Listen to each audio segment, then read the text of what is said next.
కుటుంబ సభ్యులకి అందరికీ కూడా రంజాన్ పండుగ శుభాకాంక్షలు తెలియజేస్తూ ఈరోజు మా పెద్దలు మా సీనియర్ నాయకులు ఎల్లప్పుడూ కూడా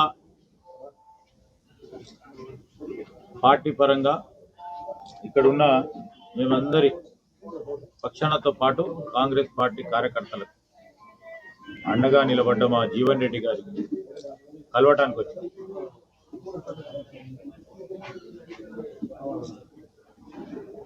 అనేక విషయాలు వారి దృష్టికి తీసుకొచ్చినాం.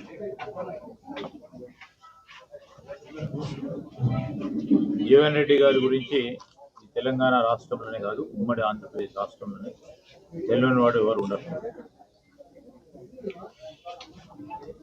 ఒక పద్ధతి గల నాయకుడిగా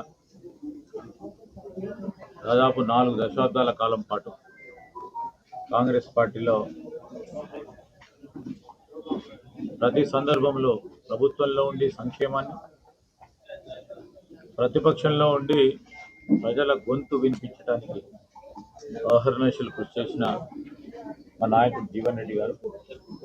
వారిని కలవటానికి వచ్చినాం, వారితో మాట్లాడటం జరిగింది.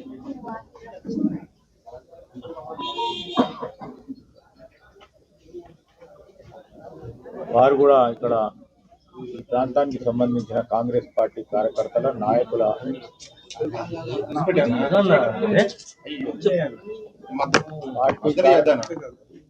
పార్టీ కార్యకర్తల నాయకుల మనోభావాలను, వారు ఎదుర్కొంటా ఉన్న ఇబ్బందులు సమస్యలను కూడా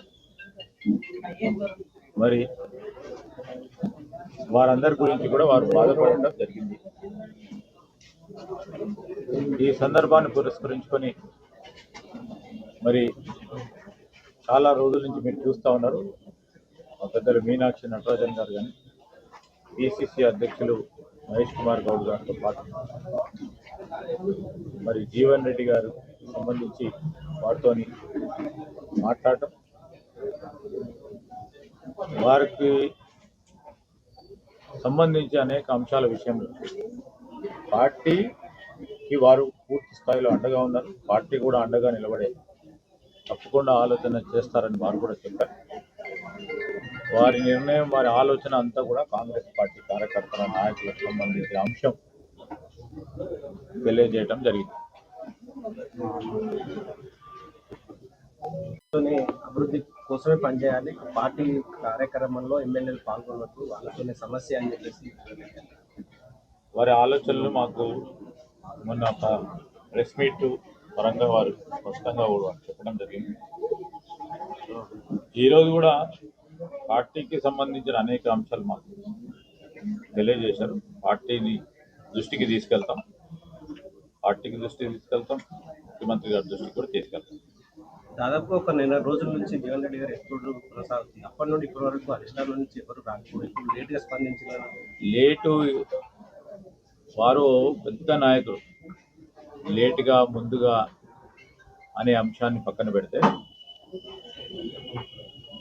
వారు లేటుగా స్పందించడో, ముందడ స్పందించడో, వెనుక స్పందించడో అనేది అంశం మా దృష్టికి వస్తుందని అనుకోను. ఎందుకంటే ప్రతి సందర్భంలో కూడా పెద్దలు జీవన్ రెడ్డి గారితో మేము కానీ, సోదరు లక్ష్మణ్ కుమార్ గారు కానీ, ఎందుకంటే వారు ఈ ప్రాంతానికి ప్రత్యేకంగా ఇటు ప్రాంతాలన్నిటికీ కూడా ఒక పెద్ద దిక్కుగా కాంగ్రెస్ పార్టీ. వారు బాధపడితే మేము కూడా బాధపడతాం, క్వైట్ క్లియర్. దాంట్లో అంశం విషయంలో మేము మాట్లాడటం జరిగింది, పెద్దలందరూ మాట్లాడటం జరిగింది, మీనాక్షి నటరాజన్ గారు మాట్లాడడం జరిగింది, పిసిసి అధ్యక్షుల వారు మాట్లాడడం జరిగింది, ఇంకా అనేక మంది, ఉత్తమ్ కుమార్ రెడ్డి గారు మాట్లాడటం జరిగింది. ఎప్పటికప్పుడు మాట్లాడుతూ ఉన్నారు. వారి బాధను, వారి ఆలోచన విధానాన్ని అర్థం చేసుకునే ప్రయత్నంలో కాంగ్రెస్ పార్టీ ముందుకు నడుస్తుంది. 25వ తేదీ నాడు తొలి నిర్ణయం ఏదైనా చేసుకోవాలి, అవన్నీ ఏం చెప్పలేదు, ఇప్పుడు ఏం చెప్పలేదు. ఫైనల్ గా మీతో ఏం సంప్రదింపులు జరిగాయంటే ఇద్దరి మధ్య మేము ఏకీభావం పెట్టుకోవడానికి ఆయన పెద్ద నాయకుడు, నేను ఏకీభావం. నేను ఒక కాంగ్రెస్ పార్టీ కార్యకర్తగా, నాయకుడిగా మాకు ఎప్పుడు శ్రేయోభిలాషిగా ఉన్న జీవన్ రెడ్డి గారిని కలవటానికి వచ్చినాం. నేను, అదేవిధంగా లక్ష్మణ్ కుమార్ గారు, మా సత్యం గారు, మా నరేందర్ రెడ్డి ఇతర మిత్రులందరూ కూడా కలుసుకోవడానికి వచ్చినాం. గౌరవం దక్కేలా ఆయనకి ఏమైనా పదవి ఇచ్చే అవకాశం ఉందా? పదవుల గురించి ఆయన ఎప్పుడు అడగలేదు. ఫస్ట్ ఆఫ్ ఆల్ ఆయన ఇప్పటివరకు ఆ పదవి గురించి అడగలేదు. ఆయన మనసు మార్చుకునే అవకాశం ఉందా? మీకు ఎట్లా మాట్లాడి తీర్పట్టి మనసు మార్చుకునే అవకాశం మనసు మార్చుకునేది కాదు. ఆయన కొట్టి పటిష్టంగా ఉన్న నాయకుడు ఆయన. మేము పార్టీ పరంగా వారు ఖచ్చితంగా కూడా అప్పీల్ చేయడం జరిగింది. పార్టీ పరంగానే కాదు, అంటే మాకు ఒక పెద్ద నాయకుడిగా ఈ ప్రాంతానికి సంబంధించి ఆ రోజు కష్టకాలంలో ఉన్నప్పుడు కూడా కాంగ్రెస్ పార్టీకి సంబంధించి నాయకుడిగా మా అందరి పరంగా నిలబడ్డ వ్యక్తి కనుక మేము కూడా వారికి కోరినాం, ఏ విధమైన నిర్ణయం తీసుకోకుండా సార్ అని చెప్పినాం. మీ ముందు పెట్టిన డిమాండ్లు ఏమన్నా ఉన్నాయా? డిమాండ్ ఏం పెడతారా? డిమాండ్ ఏం పెట్టలేదు. డిమాండ్ ఉంటే ఇట్లుంటుందా? ఆయన 10 మంది ఎమ్మెల్యేలు పార్టీ మారిన తొలగించాలని ఇంతకంటే అదే చెప్పింది కదా, వాళ్ళ అభిప్రాయం తీసుకెళ్తాం. నేను అభిప్రాయం తీసుకెళ్తాను. మీరు అధిష్టానం దృష్టికి తీసుకెళ్తాం. రాహుల్ గాంధీ గారి దగ్గర పాంచి న్యాయకి సంబంధించినటువంటి అంశం పైన జీవన్ రెడ్డి గారు చేస్తాయన 27 మాసాల కోసం పెట్టారు.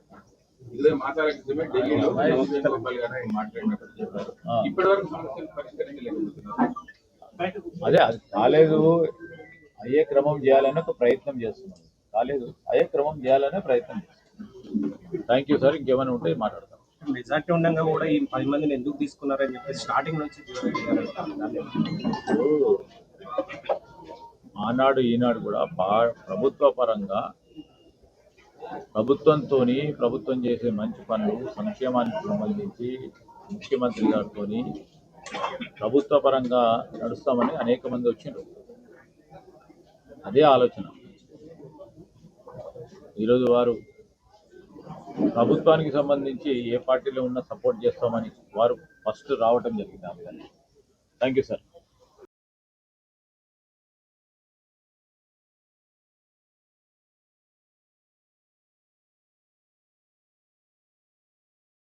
Hi friends, thank you for watching this video. ఈ వీడియో కనుక మీకు నచ్చినట్లయితే దయచేసి లైక్ చేయండి, షేర్ చేయండి.